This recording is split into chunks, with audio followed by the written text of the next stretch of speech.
So hello everyone, this जंकित। Welcome back to our channel. Indian navy Agniveer MR भर्ती के लिए प्रैक्टिस सेट नंबर 1 लेके आ गया हूँ। हूबहू जिस तरीके का आपका एग्ज़ाम में आएगा बिल्कुल वैसे ही पेपर तैयार किया है। पूरा complete full length practice set है। एक सेक्शन में आपके जनरल से 25 क्वेश्चन होंगे और एक सेक्शन में साइंस और मैथमेटिक्स से 25 क्वेश्चन होंगे। साइंस के 12 क्वेश्चन है, मैथमेटिक्स से 13 क्वेश्चन और टोटल नंबर ऑफ क्वेश्चन है यहाँ पे 50 हैं। टाइम इसके लिए आपको 30 मिनट मिलेगा। हिंदी और इंग्लिश दोनों लैंग्वेज में पेपर है। जिस तरीके का आपका एग्ज़ाम में होता है बिल्कुल वैसे ही। टारगेट देखिए आप क्या करिए कि आप अपने स्टेट की कट ऑफ पता करिए कितनी कट ऑफ जाती है, उससे 10 नंबर आप ज़्यादा लाने की कोशिश करिए। बाकी इस वीडियो का जो टारगेट हम रखते हैं वो 40+ का रख देते हैं। इसके अलावा जितने लोग भी चैनल पर न्यू हो, चैनल अभी तक सब्सक्राइब नहीं किए, तो इंडियन नेवी अग्निवीर एमआर की सुपर्ब तैयारी करने के लिए इस चैनल को जरूर सब्सक्राइब कर लेना। जो नोटिफिकेशन बेल है उसको ऑल पे कर लेना। डिस्क्रिप्शन पे चेक करिए, हमारे टेलीग्राम चैनल का लिंक होगा, तो सभी लोग टेलीग्राम चैनल ज्वाइन करना। वहाँ पे हम इंपॉर्टेंट PDF नोट्स जो भी है, इंपॉर्टेंट अपडेट्स वगैरह सब वहीं पे प्रोवाइड करते हैं। तो चलिए हम इस पेपर को स्टार्ट करते हैं। पूरा पेपर सॉल्व करिए सभी लोग। कमेंट बॉक्स ओपन रहेगा, सभी लोग कमेंट करेंगे हर एक क्वेश्चन का। इसके बाद लास्ट में आप ये भी बताएंगे कि आपके कितने क्वेश्चन सही हुए। अगर आपको वीडियो अच्छी लगती है और ऐसे पेपर चाहिए तो कमेंट बॉक्स खुला है, वहाँ पर आप हमें बताएंगे। चलिए हम पेपर स्टार्ट करते हैं। सेक्शन 1 स्टार्ट करते हैं। तो फर्स्ट क्वेश्चन हमारा सेक्शन 1 का, चलिए सभी लोग आंसर करेंगे। क्वेश्चन है आपका, दीपा कर्माकर किस खेल से संबंधित हैं, किस खेल की खिलाड़ी हैं। Deepa Karmakar is a player of which game. Option है आपके पास क्रिकेट, हॉकी, गोल्फ या फिर इनमें से कोई नहीं। तो दीपा जो कर्माकर ये किस खेल से संबंधित हैं। आंसर करिए क्वेश्चन नंबर 1 का सभी लोग। देखिए अगर आपने option number A, B, C कुछ भी सिलेक्ट किया तो आपका जो जवाब है गलत है। इसका जो जवाब है वो D नंबर होगा, क्योंकि दीपा जो कर्माकर है ये आपकी एक जिम्नास्ट है, इंडियन जिम्नास्ट है और ये आपकी त्रिपुरा से संबंधित है। तो ऑप्शन नंबर D इनमें से कोई नहीं इस क्वेश्चन का राइट आंसर होगा। चलिए दूसरा क्वेश्चन देखिए, निम्नलिखित ट्रॉफी में से कौन सा भारत में क्रिकेट से संबंधित नहीं है। Which of the following trophy is not related to cricket in India. Deodhar trophy, Duleep trophy, Santosh trophy या फिर रणजी ट्रॉफी। तो क्वेश्चन नंबर दूसरे का सभी लोग आंसर करेंगे, कौन सी ट्रॉफी इनमें से भारत में क्रिकेट से संबंधित नहीं है। तो देखिए देवधर ट्रॉफी जो है आपकी क्रिकेट से संबंधित है, दिलीप ट्रॉफी भी क्रिकेट से संबंधित है, संतोष ट्रॉफी आपकी फुटबॉल से संबंधित है, रणजी ट्रॉफी आपकी क्रिकेट से संबंधित है। तो option number D, B, A गलत हो जाएगा। आपको ये बताना सर इनमें से कौन सी क्रिकेट से संबंधित नहीं है। तो संतोष ट्रॉफी आपकी क्रिकेट से संबंधित नहीं है, ये है आपकी फुटबॉल से संबंधित। नेक्स्ट क्वेश्चन देखिए, तीसरा नंबर क्वेश्चन, दादा साहेब फाल्के पुरस्कार 2022 किसे दिया गया है। Who is the winner of Dada Saheb Phalke award for the year of 2022। तो यहाँ पे देखिए रणवीर सिंह ऑप्शन है, अक्षय कुमार ऑप्शन है, अमिताभ बच्चन और देविका रानी। तो यहाँ पे दादा साहेब फाल्के पुरस्कार 2022 में बेस्ट एक्ट्रेस का अवार्ड किसे मिला है, वो मिला है रणवीर सिंह को। तो ऑप्शन नंबर जिन्होंने भी A सिलेक्ट किया उनका जो जवाब है वो करेक्ट हो जाएगा। Best actor of the year का अवार्ड मिला है रणवीर सिंह को। किस मूवी के लिए मिला है, 83 मूवी के लिए मिला है। यह याद रखिएगा। कुछ क्वेश्चंस और हैं जो पूछे जाते हैं, जैसे दादा साहेब फाल्के पुरस्कार फिल्म ऑफ द ईयर कौन सी है, तो पुष्पा द राइज। आपने पुष्पा मूवी देखी होगी, मैं झुकेगा नहीं साला, फेमस डायलॉग, तो वो जो है वो फिल्म ऑफ द ईयर है 2022 की। अगर दादा साहेब फाल्के पुरस्कार 2022 में बेस्ट एक्ट्रेस पूछ लिया जाए तो कृति सेनन है, और किस मूवी के लिए, तो मिमी मूवी के लिए। तो ये 3 क्वेश्चन इंपॉर्टेंट है, एग्जाम में पूछे जाते हैं। अगला क्वेश्चन देखिए, 4th नंबर क्वेश्चन है, G20 शिखर सम्मेलन 2023 का आयोजन किस देश में होगा। G20 summit 2023 held in which country. Japan में, फ्रांस में, भारत में, इंडोनेशिया में। तो क्वेश्चन नंबर 4 का आंसर करेंगे सभी लोग। G20 शिखर सम्मेलन 2023 का जो आयोजन है वो कहाँ पे होगा, वो भारत में होगा। तो जिन्होंने भी ऑप्शन नंबर C सिलेक्ट किया है उनका जो जवाब है करेक्ट है। देखिए और भी क्वेश्चन पूछे जाते हैं, इससे मैं आपको बता देता हूँ। यहाँ पे आपसे ये पूछा जा सकता है कि G20 शिखर सम्मेलन 2022 कहाँ पे होगा। तो 2022 आपका इंडोनेशिया में होगा। 2000 अगर ये पूछा जाए कि 21 में कहाँ हुआ, तो इटली में हुआ। 2020 में कहाँ हुआ, सऊदी अरब में। 2019 में कहाँ हुआ, जापान में। तो 2019 से लेकर 2023 तक के सारे आपको याद रखने हैं। नेक्स्ट क्वेश्चन देखिए, 5th नंबर क्वेश्चन है, संयुक्त राष्ट्र संघ का मुख्यालय कहाँ पर है। Where is the headquarter of the UNO, united nation organisation. Hindi में संयुक्त राष्ट्र संघ कहते हैं। ऑप्शन है आपके पास हेग, जनेवा, पेरिस या फिर न्यूयॉर्क। तो क्वेश्चन नंबर 5 का आंसर करेंगे यूएनओ का जो मुख्यालय है वो कहाँ पे है, तो यूएनओ का जो मुख्यालय यूएसए न्यूयॉर्क में है। तो डी नंबर जिन्होंने भी न्यूयॉर्क सिलेक्ट किया है उनका जो जवाब है वो 100% करेक्ट है। तो देखिए यूएसए जो यूएनओ है इसका जो मुख्यालय है वो न्यूयॉर्क में है। इसकी जो स्थापना है 24 अक्टूबर 1945 को हुई थी। तो स्थापना भी पूछा जाता है यूएनओ का, याद रखिएगा। 6 नंबर क्वेश्चन आपके पास नृत्य से रिलेटेड एक क्वेश्चन आ जाता है। तो गरबा लोक नृत्य है किस राज्य का है, garba is the folk dance of which state, Rajasthan, Manipur, Gujarat या फिर असम। तो गरबा किस राज्य का लोक नृत्य है, तो गरबा आपका गुजरात का है। तो जिन्होंने भी ऑप्शन नंबर सी सेलेक्ट किया है उनका जो जवाब है यहाँ पे करेक्ट हो जाएगा।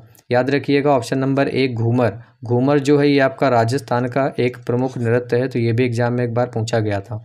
7 नंबर क्वेश्चन है कौन सा सबसे ऊंचा पर्वत शिखर है, which is the highest mountain peak, mount Everest, Kanchenjunga, Lhotse या फिर मकालू। तो क्वेश्चन नंबर 7 का आंसर करेंगे सभी लोग। सबसे ऊंचा पर्वत कौन सा है, वो है माउंट एवरेस्ट। तो जिन्होंने भी ऑप्शन नंबर ए सिलेक्ट किया है उनका जो जवाब है वो करेक्ट है।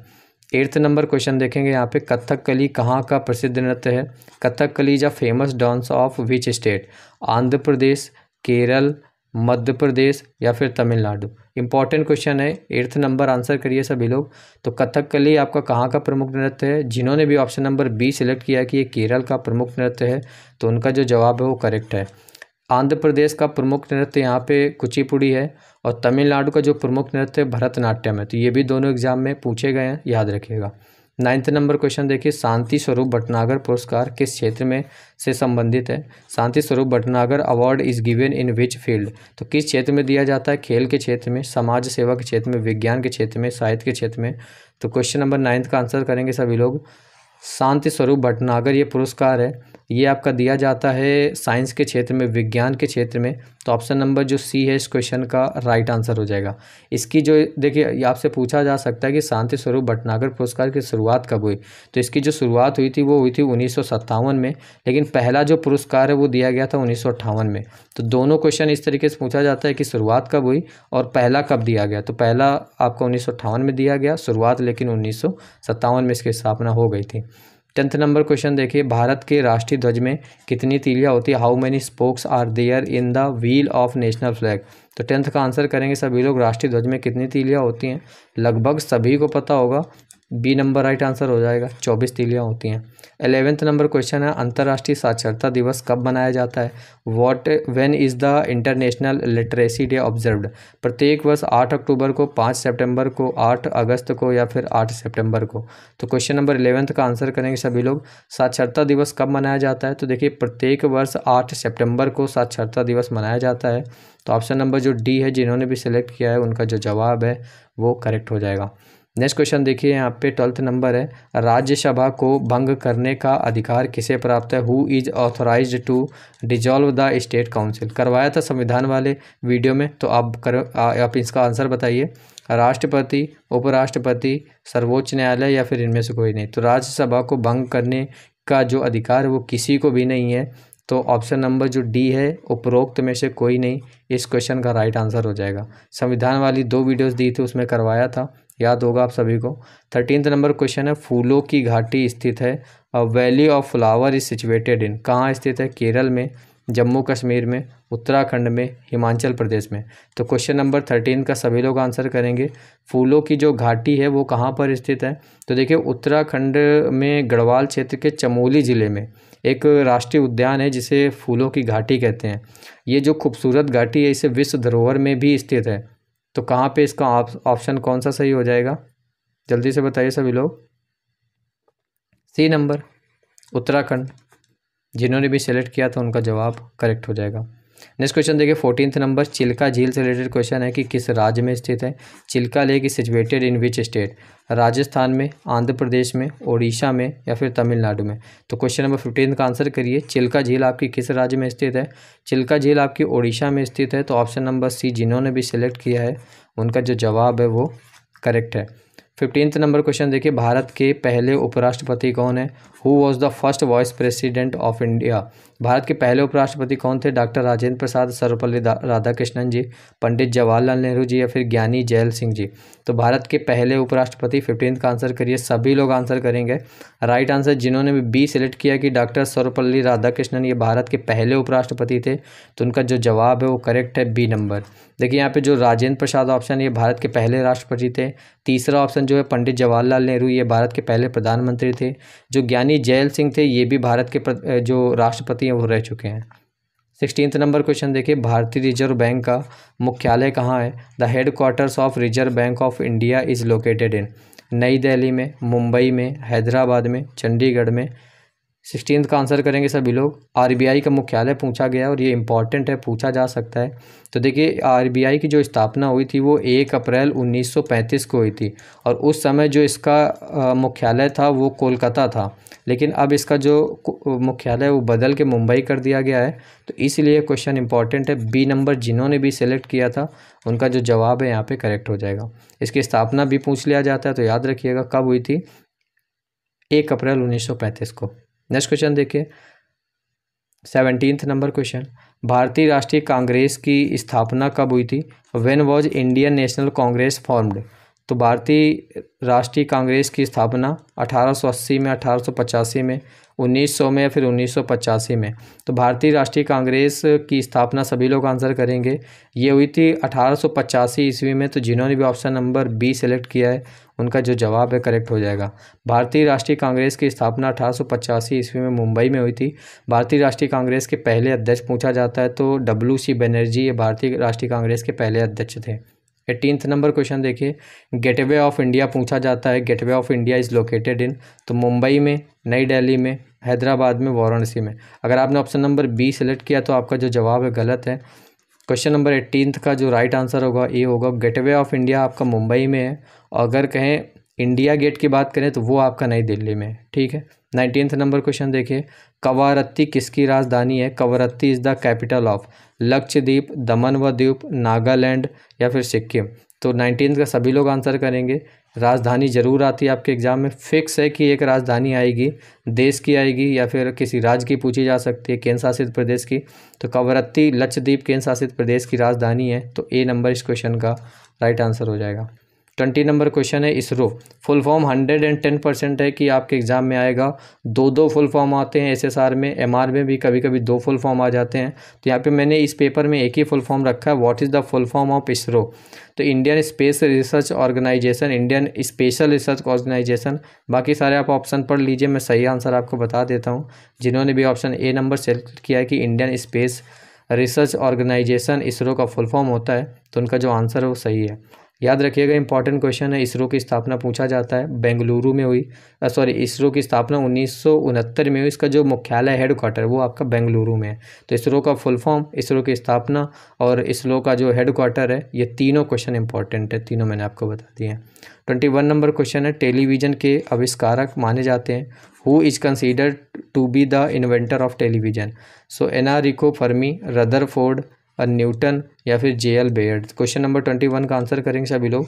टेलीविज़न के जो आविष्कारक हैं वो कौन है? वो है JL बेयर्ड। तो ऑप्शन नंबर जिन्होंने भी डी सेलेक्ट किया है उनका जो जवाब है वो यहाँ पे करेक्ट हो जाएगा। अगला क्वेश्चन देखते हैं। यहाँ पे 22 नंबर क्वेश्चन है,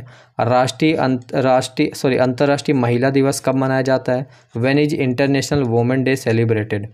8 मार्च, 1 जुलाई, 24 जुलाई, 11 दिसंबर। तो क्वेश्चन नंबर 22 का आंसर करेंगे अंतर्राष्ट्रीय महिला दिवस। दिवस से रिलेटेड एक क्वेश्चन आता है, इस पेपर में 2 रख दिए हैं, जबकि आपके फुल फॉर्म 2 आते हैं। तो फुल फॉर्म मुझे 2 रखने थे, लेकिन दिवस से रिलेटेड जो 2 क्वेश्चन है वो 2 हो गए हैं। तो चलिए बता दीजिए अंतर्राष्ट्रीय महिला दिवस कब मनाया जाता है? तो प्रत्येक वर्ष 8 मार्च को अंतर्राष्ट्रीय महिला दिवस मनाया जाता है। ऑप्शन नंबर जो ए है इस क्वेश्चन का, जिन्होंने भी सिलेक्ट किया उनका जो जवाब है वो करेक्ट है। 23 नंबर क्वेश्चन है, ग्रैमी पुरस्कार किस क्षेत्र में दिया जाता है? Grammy award is given in which sector? Question number 23, संगीत के क्षेत्र में, राजनीति के क्षेत्र में, प्रशासनिक के क्षेत्र में, फिर पत्रकारिता के क्षेत्र में। तो ग्रैमी जो पुरस्कार होता है किस क्षेत्र में दिया जाता है? सभी लोग आंसर करेंगे। ये आपका संगीत के क्षेत्र में दिया जाता है, म्यूजिक के क्षेत्र में। तो जिन्होंने भी ऑप्शन नंबर ए सिलेक्ट किया उनका जवाब करेक्ट है। 24 नंबर क्वेश्चन है, इनमें से कौन सी बीमारी जीवाणु जनित है? The following disease is caused due to bacteria. 24 का आंसर करिए। कौन सी बीमारी बैक्टीरिया से होती है? मलेरिया, एड्स या फिर पम्प्स या फिर तपेदिक। तो कौन सी बीमारी जीवाणु से होती है? बैक्टीरिया से होती है। वो होती है आपकी ट्यूबरकुलोसिस, हिंदी में तपेदिक कहते हैं, इसे क्षय रोग भी कहते हैं। तो डी नंबर इस क्वेश्चन का राइट आंसर होगा। 25 नंबर क्वेश्चन है, सेशेल्स की राजधानी क्या है? Which is the capital of Seychelles? तो सेशेल्स की राजधानी दिल्ली, विक्टोरिया, रबात या फिर नसाउ। तो मैंने आपको बोला कि राजधानी आपसे एक ज़रूर पूछी जाएगी। मैंने दो इस वीडियो में राजधानी रखी हैं, एक राज्य की रखी है और एक आपकी सेशेल्स, ये देश की राजधानी हो गई। तो सेशेल्स की राजधानी विक्टोरिया होती है, विक्टोरिया है। बी नंबर इस क्वेश्चन का राइट आंसर हो जाएगा। तो जिन्होंने बी सिलेक्ट किया है उनका जो जवाब है वो करेक्ट हो जाएगा। तो ये थे 25 क्वेश्चन आपके सेक्शन 1 के। हमने टाइम लिया, काफ़ी टाइम लिया, क्यों? क्योंकि हमने आपको कुछ एक्स्ट्रा फैक्ट्स भी बताए। 25 के साथ साथ ऑलमोस्ट आपको 50-60 क्वेश्चन करवा दिए। एक क्वेश्चन से रिलेटेड 2-2, 3-3 क्वेश्चन बताएं। बाकी आपको सबसे कम समय इस सेक्शन में लेना है ताकि आप मैथ वाले सेक्शन में ज़्यादा से ज़्यादा टाइम दे पाओ। उसके लिए क्या करना होगा? आपको जीके की प्रैक्टिस करनी होगी, हार्ड प्रैक्टिस करनी होगी। एक एक क्वेश्चन को 2-2, 3-3, 4-4 बार पढ़ना होगा। चैनल पर जितनी भी वीडियोज़ आती हैं बस आप उनको देखते रहना, बार बार देखते रहना, क्वेश्चन देखते ही आप एग्जाम में करोगे। चलिए अब नेक्स्ट सेक्शन सॉल्व करते हैं, जिसका पहला क्वेश्चन आपका साइंस का है।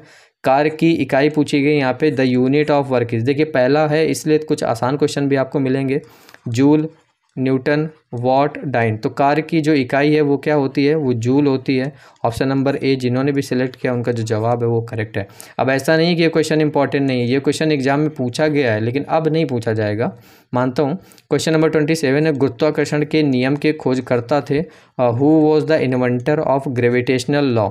एडिशन, न्यूटन, फैराडे या फिर इनमें से कोई नहीं। तो क्वेश्चन नंबर 27 का आंसर करेंगे। गुरुत्वाकर्षण के नियम के जो खोजकर्ता थे वो कौन थे?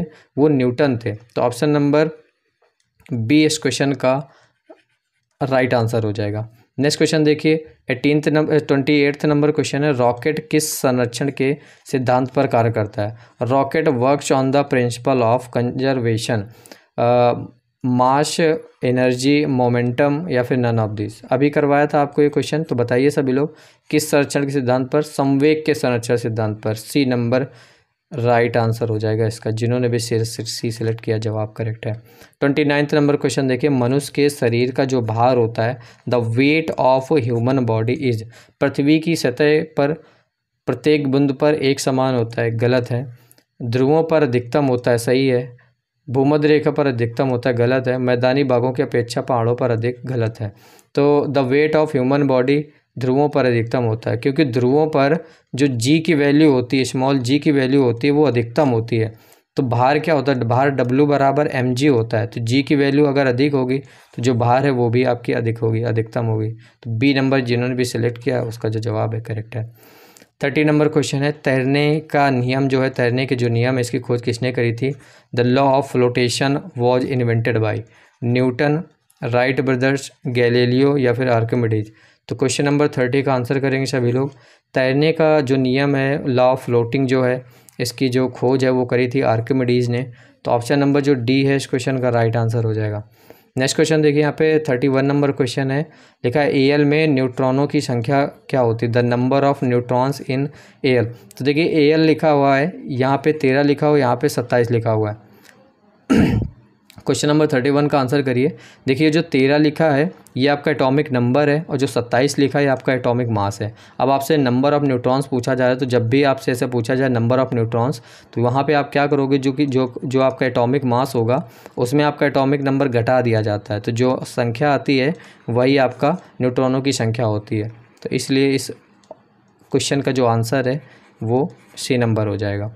32 नंबर क्वेश्चन देखिए, जब किसी ठोस को गर्म करने पर वह सीधे गैस में परिवर्तित हो जाता है। ठोस को अगर आप गर्म करोगे वो सीधा गैस में परिवर्तित हो रहा है, तो इस प्रक्रिया को क्या कहते हैं? When a solid is heated it turns directly into gas, this process is called. संघनन कहते हैं, वाष्पीकरण कहते हैं, ऊर्ध्वपातन कहते हैं या फिर विसरण कहते हैं। तो ठोस को गर्म करने के पर अगर वो सीधा गैस में परिवर्तित हो रहा है तो उसको ऊर्ध्वपातन कहते हैं, इंग्लिश में सब्लिमेशन। तो सी नंबर इस क्वेश्चन का जिन्होंने भी सिलेक्ट किया उनका जवाब जो करेक्ट है। नेक्स्ट क्वेश्चन देखिए 33 नंबर क्वेश्चन है, इनमें से कौन एक परिवर्तन रासायनिक परिवर्तन नहीं है? Which one among the following is not a chemical change? तो इनमें से कौन सा एक केमिकल चेंज नहीं है? दूध का जमना, फलों का पकना, या फिर जल का वाष्पीकरण, या फिर कोयले का दहन। तो क्वेश्चन नंबर 33 का आंसर करिए सभी लोग। कौन सा एक परिवर्तन रासायनिक परिवर्तन नहीं? तो देखिए जल का जो वाष्पीकरण है, इवापोरेशन ऑफ वाटर, ये आपकी एक केमिकल चेंज नहीं है। तो सी नंबर जिन्होंने भी सिलेक्ट किया उनका जवाब करेक्ट है। 34 नंबर क्वेश्चन है, लेड की पेंसिलों में लेड का प्रतिशत होता है। What is the percentage of lead in lead pencil? Important question है बहुत ज़्यादा। 34 लेड की जो पेंसिलें होती हैं उनमें जो लेड का प्रतिशत है वो कितना होता है? 0, 25, 50, 100। अगर ये क्वेश्चन नहीं आ रहा तुक्का मारिए। अब देखिए अगर तुक्का आप मारे होंगे तो आपने BCD में से कुछ मारा होगा, है ना? तो इसका जो ऑप्शन है वो ए सही होगा। लेड की पेंसिल में लेड की जो परसेंटेज होती है वो 0 होती है, 1 भी नहीं होती, इसमें ग्रेफाइट होता है। ए नंबर राइट आंसर हो जाएगा। नेक्स्ट क्वेश्चन है 35 नंबर क्वेश्चन है, विद्युत की सबसे सर्वश्रेष्ठ चालक, the best conductor of electricity. 1000 बार पढ़ा होगा आपने, तांबा, एल्यूमिनियम, चांदी, या फिर इनमें से सभी। तो अब एल्यूमिनियम ज़्यादा यूज़ होता है तो इसका मतलब अब एल्यूमिनियम सही नहीं कर देंगे, क्योंकि जो बेस्ट कंडक्टर ऑफ इलेक्ट्रिसिटी है वो आपकी चांदी है। तो सी नंबर राइट आंसर होगा। लेकिन एल्यूमिनियम का यूज़ क्यों होता है? क्योंकि एल्यूमिनियम जो है वो चांदी की अपेक्षा काफ़ी सस्ती है। 36 नंबर क्वेश्चन है, कोशिका सिद्धांत का प्रतिपादन किसने किया? Who propose the cell theory? Robert Hooke ने, मैथायस श्राइडन ने, थियोडोर शॉन ने, या फिर मथायस तथा थियोडोर शॉन दोनों ने? तो देखिए 36 का आंसर करिए। कोशिका सिद्धांत का जो प्रतिपादन है वो मथायस तथा थियोडोर दोनों ने किया था, तो इसलिए इस क्वेश्चन का जो आंसर डी है वो सही हो जाएगा। जिसने भी डी सिलेक्ट किया जवाब करेक्ट है। 37 नंबर क्वेश्चन है, इनमें से किसे सेल का पावर हाउस कहा जाता है? Who is known as the power house of cell? Ribosome, mitochondria, lysosome, या फिर गाल्गी निकाय? 37 का आंसर करेंगे। सेल का जो पावर हाउस है वो माइटोकॉन्ड्रिया को कहा जाता है। तो माइटोकॉन्ड्रिया बी नंबर इस क्वेश्चन का जिन्होंने भी सिलेक्ट किया है उनका जो जवाब है वो करेक्ट है। तो यहाँ से आपके साइंस का सेक्शन ख़त्म होता है। इतने क्वेश्चन आपके साइंस के रहेंगे। अब यहाँ से आपकी मैथ स्टार्ट होती है। देखिए आपको चैनल पे कभी भी मैंने एक भी मैथ की वीडियो नहीं दी है, क्योंकि मैथ मैं नहीं करवाता हूँ, मैं जीके और साइंस करवाता हूँ। तो अब ये क्वेश्चंस मेरे लिए थोड़ा मुश्किल होने वाले हैं, लेकिन मैं आपको जिस तरीके से समझाऊंगा, अगर आपको अच्छा लगता है मेरा मैथ पढ़ाना तो ज़रूर बताइएगा कि मैथ के क्वेश्चंस मैंने आपको किस तरीके से करवाएं। चलिए पहला क्वेश्चन है और 38 नंबर क्वेश्चन है आपका ये इस पेपर का। क्वेश्चन है कि 15 की पावर 15 के प्रसार में इकाई का अंक क्या होगा? मेरी केमिस्ट्री के अलावा सारे सब्जेक्ट्स ठीक थे तो मैं मैथ आपको करवा दूंगा। देखिए what is the unit digit in the expansion of 15 to power 15? तो यहाँ पे अगर आप 15 की पावर 15 करने बैठोगे तो शाम तक नहीं कर पाओगे। तो यहाँ पे हम 15 की पावर 1 करते हैं अगर, तो क्या हो जाएगा? 15 इंटू 1 15 आएगा। 15 की पावर 2 करते हैं तो 15 इंटू 15 ये कितना हो जाएगा? 225। अगर 15 की पावर हम 3 करते हैं तो 15 इंटू 15 225 और इंटू 15 लगभग 3375 आएगा। ठीक, तो यहाँ पे आप देख रहे हो कि पूछा गया कि इकाई का अंक क्या होगा 15 की पावर 15 में। तो अगर आप 15 की पावर 1 करो तो जो इकाई है 5 है, 15 की पावर 2 करो तो इकाई 5 है, 15 की पावर 3 करो तो भी इकाई 5 है। तो आप इसी तरीके से करते जाइए। 15 की पावर जब आप 15 भी करेंगे तो जो इकाई जो भी वैल्यू आएगी उसके जो इकाई अंक होगा वो 5 ही रहेगा। तो ये आप करके देख लीजिएगा और इसको याद भी रखिएगा कि 15 की पावर कितनी भी हो उसका जो इकाई अंक है वो 5 ही रहेगा। तो इसलिए इस क्वेश्चन का बी ऑप्शन सही होगा। समझ आ गया ना? चलिए 39 नंबर क्वेश्चन देखिए। 4 अंक की सबसे बड़ी तथा सबसे छोटी संख्याओं का अंतर क्या होगा? What is the difference between the largest 4 digit number and the smallest 4 digit number? याद रखिएगा, आज के बाद कभी भूलना मत। कभी भी आपसे कितने भी अंकों की बड़ी संख्या पूछी जाए तो उतनी बार आप 999 लिख देंगे। 4 अंकों के पूछा गया, 4 बार हमने 9 लिख दिया। अब कभी भी आपसे कितनी भी संख्याओं और कितनी भी अंकों की छोटी संख्या अगर पूछा जाए तो 1 बना के उससे 1 कम उतनी बार 0 लगा देंगे। तो 4 अंकों की पूछी जा रही है तो 1 बना के 4 से 1 कम 3 बार यहाँ पे 0 लगा देंगे। तो ये आपकी 4 अंकों की सबसे बड़ी संख्या हो गई, ये 4 अंकों की सबसे छोटी संख्या हो गई। अब इन दोनों का अंतर पूछा गया है तो इसको जब आप घटाओगे तो 8999 आएगा। तो ऑप्शन नंबर 8999 ए जो ऑप्शन है इस क्वेश्चन का वो राइट आंसर हो जाएगा। 4 अंकों की, 5 अंकों की, 6 अंकों की, 7 अंकों, कितना भी पूछा जाए उतनी बार 9, जब छोटी बात छोटी पूछा जाए तो उससे 1 कम उतनी बार 0 और 1 लगा देंगे। 40 नंबर क्वेश्चन देखिए, प्रथम 10 प्राकृतिक संख्याओं का योग क्या है? What is the sum of 10 natural numbers? प्रथम 10 तो प्राकृतिक संख्याएं 1 से शुरू होती हैं, तो 1 2 3 4 5 6 7 8 9 और 10, 10 9 और इनको सब जोड़ोगे तो कितना आएगा? 10 9 19, 8 27, 27 और 7 34 40, 40 39 40 49 50 55, तो यहाँ पे जो संख्या आ जाएगी आपकी 55 आ जाएगी। बी नंबर राइट आंसर हो जाएगा। अब ये बताइए, प्रथम 10 की जगह पे अगर आपसे 50 पूछ लिया जाए तो क्या आप इनको जोड़ते फिरोगे? नहीं ना। तो इसके लिए एक फार्मूला होता है, n प्राकृतिक संख्याओं का योग बराबर, n का मतलब 10 हो सकता है, 20 हो सकता है, 50 हो सकता है, तो n प्राकृतिक संख्याओं का योग बराबर n प्लस 1 का होल बाई 2 होता है। तो यहाँ से आपका n पे कितना पूछा जा रहा है? 10 प्राकृतिक संख्याओं का योग, तो यहाँ पे 10 प्लस 1 बटे 2, तो ये कितना हो जाएगा?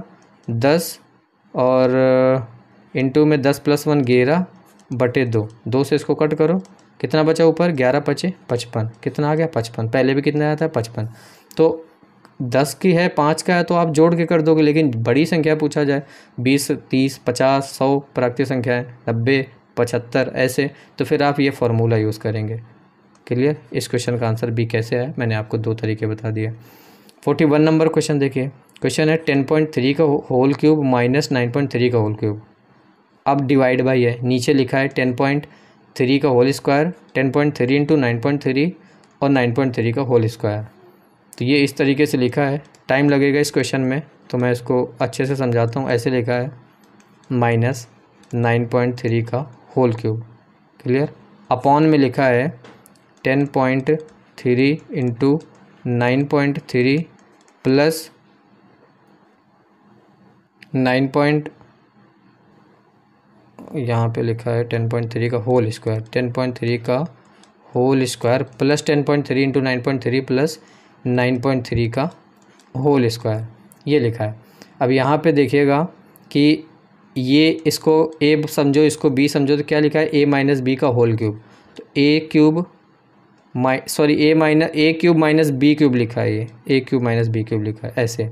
ए क्यूब माइनस बी क्यूब क्या होता है? A minus B A square plus A B plus B square, ये होता है। अगर इसको हम इस साइड ले आएँ तो ये क्या हो जाएगा? ए क्यूब माइनस बी क्यूब, उसको इस साइड ला रहे हैं, अपॉन में क्या हो जाएगा? A square plus A B plus का बी स्क्वायर। इधर क्या बचा? ए माइनस बी बचा। अब गौर से देखिए, ये जो लिखा है वही तो ये लिखा है। 10.3 को ए समझो, 9.3 को बी समझो, तो A cube minus B cube upon A square plus A B plus ये देखिए बी स्क्वायर बराबर में क्या आएगा? A minus B. तो अब यहाँ पे ए क्या है? 10.3 और बी क्या है? माइनस 9.3।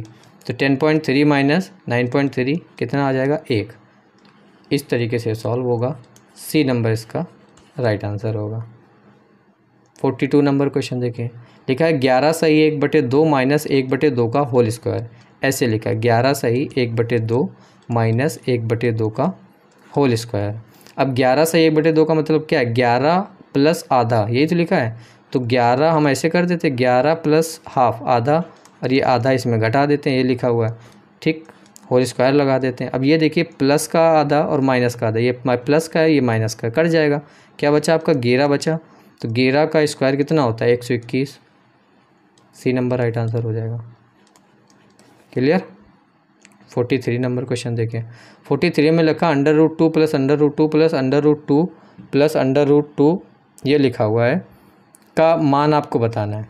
तो देखिए ऐसे क्वेश्चंस को आप अपने तरीके से जो आता हो करिए। मुझे जो तरीका पता है मैं आपको बता देता हूँ।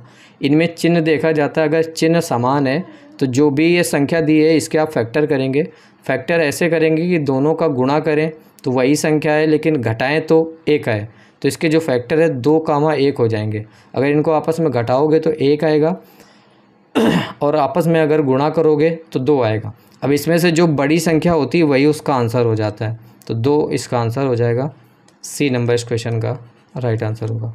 बाकी इसका दूसरा तरीका भी होता होगा, वो आपको पता होगा तो आप कर लेना। 44 नंबर क्वेश्चन देखिए क्या लिखा है, ध्यान से देखिएगा question. 10 square minus 9 square 8 square minus 7 square, ये प्लस में है, plus 6 square minus 5 square plus 4 square minus 3 square plus 2 square minus 1 square का मान बताना है आपको, इसकी वैल्यू आपको बतानी है। तो ये कैसे सॉल्व करेंगे, 2 तरीके हैं। पहला तरीका क्या है कि आप 10 का स्क्वायर करो, 9 का स्क्वायर करो, 8 का स्क्वायर करो, 7 का स्क्वायर करो, इन सब का स्क्वायर करके जो जुड़ रहे हैं उनको जोड़ दो, जो घट रहे हैं उनको, जो माइनस के उनको जोड़ दो, फिर प्लस और माइनस को आपस में घटा दो, आंसर आएगा। बहुत टाइम लग जाएगा, है ना। तो इसके लिए देखिए क्या है कि एक फार्मूला आपको पता होगा, ए स्क्वायर माइनस बी स्क्वायर है, ऐसे तो लिखा है ए स्क्वायर माइनस बी स्क्वायर। क्या होता है फार्मूला, ए प्लस बी और ए माइनस बी होता है। लेकिन जब आपकी एक क्रमागत संख्या में दिया हो, ए और बी आपका क्रमागत दिया हो, तब ए स्क्वायर माइनस बी स्क्वायर बराबर ए प्लस बी होता है। आंसर ए प्लस बी आएगा कब, जब ए कॉमा बी आपका क्रमागत दिया हो। क्लियर। तब ए स्क्वायर माइनस बी स्क्वायर, ये उठाओ पहले 10 माइनस 10 स्क्वायर माइनस 9 स्क्वायर, कितना हो जाएगा ए प्लस बी, 10 प्लस 9 कितना हो गया 19। दूसरा उठाओ आपका 8 स्क्वायर माइनस 7 स्क्वायर, 8 प्लस 7 कितना हो गया 15।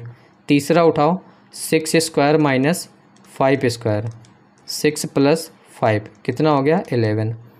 चौथा उठाओ 4 स्क्वायर माइनस 3 स्क्वायर, 4 प्लस 3 कितना हो गया 7। एक और बचा आपका 2 स्क्वायर माइनस का 1 स्क्वायर, ये कितना हो गया 2 प्लस 1 3। अब ये हमने पहला था, ये अपना दूसरा था, ये अपना तीसरा था, ये चौथा था, ये पांचवा था। अब इनको क्या किया गया, देखिए जोड़ा गया है, जोड़ा गया, तो इनको आपस में जोड़ दो। जब इनको आपस में जोड़ोगे 19 प्लस 15 प्लस 11 प्लस 7 प्लस 3, तो 19 5 24 10 34 और एक 35 10 45 और 10 55 यहाँ पे आंसर आपका आ जाएगा। तो ऑप्शन नंबर जो बी है इस क्वेश्चन का वो राइट आंसर हो जाएगा। क्लियर। ए स्क्वायर माइनस बी स्क्वायर बराबर ए प्लस बी, ए माइनस बी होता है, लेकिन ए और बी अगर क्रमागत हैं, देखिए क्रमागत हैं 10 9 8 7 6 5 4 3 2 1, तब ए स्क्वायर माइनस बी स्क्वायर बराबर ए प्लस बी आंसर आएगा। तो इस तरीके से हमने सॉल्व कर लिया। 45 नंबर क्वेश्चन देखिए, 0.1 1.2 और 0.3 का लाशामा मतलब एलसीएम निकालना है। 2 तरीके हैं इसका एलसीएम निकालने का, दोनों मैं आपको बता देता हूँ। लिखा है 0.1 1.2 और 0.3। तो एक तरीका ये है कि आप पॉइंट हटा दो, बिना पॉइंट के लिखो 1 12 और 3, ये लिख दिया। ठीक। अब इसके बाद इसका एलसीएम निकाल लो, तो इनका एलसीएम क्या होगा, इसका एलसीएम 12 होगा। अब इसके बाद मैक्सिमम जितने अंक बाद आपका दशमलव लगा हो लगा दो। यहाँ पे गिनिए 1 अंक बाद, यहाँ पे 1 अंक बाद, यहाँ पे 1 अंक बाद, तो मैक्सिमम 1 अंक बाद ही लगा है, तो यहाँ पे 1 अंक बाद हमने ये जो दशमलव लगा दिया, तो आंसर कितना आ गया 1.2 आ गया इसका एलसीएम। दूसरा तरीका क्या है कि इसको आप भिन्न में बदल लो। 0.1 दिया है, 1.2 दिया 1.2 दिया है, 0.3 दिया है, तो इसको अगर हटाओगे तो 1/10 आएगा, इसको हटाओगे तो 12/10 आएगा, और इसको अगर दशमलव हटाओगे तो यहाँ पे 3/10 आएगा। तो अब इसका एलसीएम निकालने के लिए क्या करेंगे कि जो ऊपर है उसका एलसीएम निकालेंगे, 1 12 और 3 का एलसीएम निकालेंगे, और जो नीचे है इसका एचसीएफ निकालेंगे, मासा निकालेंगे, 10, 10 का यहाँ पे एचसीएफ निकालेंगे। तो 1 12 3 का जो एलसीएम होगा वो 12 होगा, और 10 का जो मासा होगा वो 10 होगा। तो 10 का भाग जब 12 में दोगे तो कितना आएगा 1.2, बी नंबर राइट आंसर होगा। तो एक तो डायरेक्ट ये तरीका है, इस तरीके से निकाल सकते हो, दूसरा तरीका ये है। 46 नंबर क्वेश्चन है, देखिए 9 डिवाइड बाई 9 का मान आपको बताना है।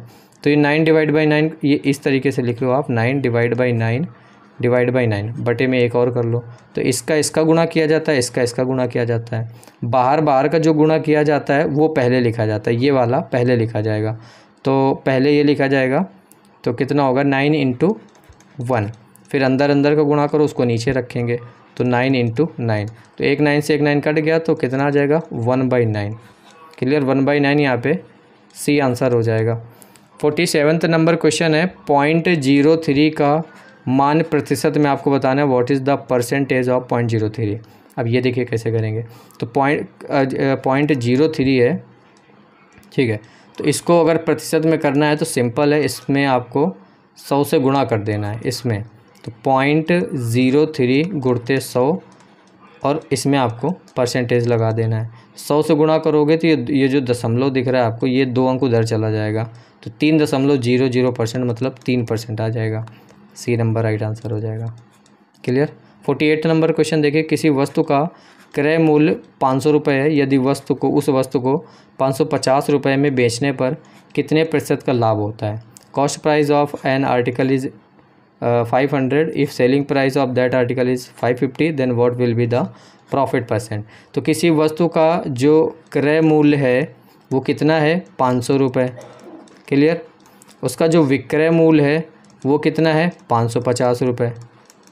तो अब लाभ प्रतिशत बताना, तो पहले लाभ निकाल लो। लाभ कैसे निकालोगे, विक्रय मूल्य में क्रय मूल्य घटा दोगे तो कितना आ जाएगा यहाँ पे, 50 रुपये। तो ये 50 रुपये लाभ हुआ। अब लाभ प्रतिशत पूछ रहा है, तो लाभ प्रतिशत का फॉर्मूला होता है लाभ प्रतिशत बराबर लाभ बटे क्रय मूल्य इंटू 100%। क्लियर। तो लाभ यहाँ पे 50 है, क्रय मूल्य 500 है, इंटू 100, तो 2 जीरो जो गया, 5 से 10 बार गया तो कितना आ गया, 10% आ गया। ऐसे निकालते हैं, तो बी नंबर इस क्वेश्चन का राइट आंसर होगा। देखिए सिंपल सी बात है, 500 का है, 550 रुपये का बेचा गया है, कितना आपको दिख रहा है, 10%, खुद ही दिख रहा है। छोटी संख्या इसलिए दिख रही है, बड़ी संख्या होगी तो इस तरीके से निकालते हैं। तो यहाँ से आपका जो आंसर है वो राइट है, दिख रहा है। 49 नंबर क्वेश्चन है, किसी वर्ग का परिमाप 20 सेंटीमीटर है, उस वर्ग का क्षेत्रफल क्या होगा। If perimeter of square 20 centimetre, then what will be its area. तो किसी भी वर्ग का जो एरिया होता है वो क्या होता है, भुजा स्क्वायर होता है, ये एरिया होता है। तो भुजा तो हमारे पास है नहीं, निकालनी पड़ेगी, तो उसके लिए क्या दिया गया, परिमाप दिया गया है। तो किसी भी वर्ग का जो परिमाप होता है वो क्या होता है, 4 इंटू भुजा होता है। क्लियर। परिमाप कितना दिया हुआ है, 20 सेंटीमीटर, तो रख देंगे 4 इंटू भुजा। तो भुजा बराबर क्या हो जाएगा, ये 4 उधर जाएगा तो कट जाएगा, तो 4 पंचे 20, तो भुजा बराबर कितना आ गया यहाँ पे, 5 सेंटीमीटर आ गया। अब हमको क्या निकालना है, एरिया निकालना है। तो एरिया क्या है, भुजा स्क्वायर, भुजा कितनी है 5, तो 5 का स्क्वायर कर देंगे, कितना आएगा 25 सेंटीमीटर स्क्वायर। ये आपका एरिया निकल के आ जाएगा। तो ऑप्शन नंबर जो ए है इस क्वेश्चन का वो राइट आंसर हो जाएगा। क्लियर। लास्ट क्वेश्चन आज के इस प्रैक्टिस सेट का, 500 मीटर लंबी एक रेलगाड़ी 72 किलोमीटर पर घंटे की चाल से चलते हुए किसी व्यक्ति को कितने समय में पार करेगी। How much time 500 metre train running at a speed of 72 kilometre will take to cross a man. ये कैसे करेंगे, तो देखिए यहाँ पे ट्रेन की जो लंबाई दी हुई है वो कितनी दी हुई है, 500 मीटर। चाल कितनी दी हुई है, 72 किलोमीटर पर घंटा। बस यहीं पे खेल है, ये मीटर में दिया हुआ है, ये किलोमीटर में दिया हुआ है, तो इसीलिए क्वेश्चन पूछा गया है। जिन्होंने इसको किलोमीटर को मीटर पर सेकंड में चेंज नहीं किया उनका जो जवाब है वो गलत हो जाएगा। तो किलोमीटर पर घंटे को मीटर पर सेकंड में चेंज करने के लिए 5/18 से गुणा करते हैं, तो 18 से काटोगे इसको 4 बार जाएगा, ये कितना आ जाएगा, 20 मीटर पर सेकेंड की स्पीड से चल रही है आपकी ट्रेन। अब आपके पास ये लंबाई जो है, दूरी है, ये चाल है आपके पास, समय आपसे पूछा जा रहा है, तो समय बराबर यहाँ पे ट्रेन की लंबाई जो है यहाँ पे 500 मीटर रखेंगे और चाल जो है यहाँ पे 20 रखेंगे। 0 से 0 कट जाएगा, 2 से इसको काटोगे तो 25 आंसर आ जाएगा। तो समय कितना लगेगा, 25 सेकेंड लगेगा। बी नंबर इस क्वेश्चन का राइट आंसर हो जाएगा। फाइनली पूरा पेपर कंप्लीट हुआ। कुछ लोग मक्कार होंगे जो बीच में छोड़ के चले गए होंगे, कुछ लोग ऐसे होंगे जिन्होंने सिर्फ जीके साइंस किया होगा, मैथ छोड़ के चले गए होंगे, कुछ लोग ऐसे होंगे जो लोग पूरी मेहनत से पूरा पेपर को समझा है, जो उनसे बने उन्होंने बनाया है। तो बताइए आपसे कितने बने 50 में से, और मैथ मैंने कैसे आपको करवाई, अच्छी लगी आपको कि नहीं, मतलब क्योंकि मैंने आज तक कभी इस चैनल पे एक वीडियो भी नहीं डाली है, और फिर भी मैंने आपको यहाँ पे मैथ का जो पेपर है सॉल्व करवाया है। तो किस तरीके से सॉल्व करवाया है आप बताइएगा, अच्छा लगा होगा तरीका, अगर समझ में आया होगा, लपेटा नहीं होगा तो आप बताना कमेंट बॉक्स में। बाकी आपसे 50 में से कितने बने बताइए, नेक्स्ट पेपर कब लेके आऊँ वो भी बताइए। ये वीडियो आपको कैसी लगी, मेहनत दिखी कि नहीं दिखी? अगर मेहनत दिख रही होगी तो आप कमेंट बॉक्स में बताइएगा सभी लोग। डिस्क्रिप्शन पे हमारे टेलीग्राम चैनल का लिंक है, सो टेलीग्राम सभी लोग ज्वाइन कर लीजिएगा। और इसके अलावा इस चैनल को अगर आपने सब्सक्राइब नहीं किया तो एमआर की तैयारी कर रहे हो तो ये चैनल नहीं सब्सक्राइब करोगे तो कौन सा चैनल सब्सक्राइब करोगे? तो सभी लोग इस चैनल को सब्सक्राइब कर लीजिएगा। बाकी यार कमेंट भर भर के करिएगा कि ये वीडियो आपको कैसी लगी प्लीज़। मिलते हैं इस वीडियो में नेक्स्ट पेपर में, इससे और तगड़ा पेपर लेके आऊँगा। बाय।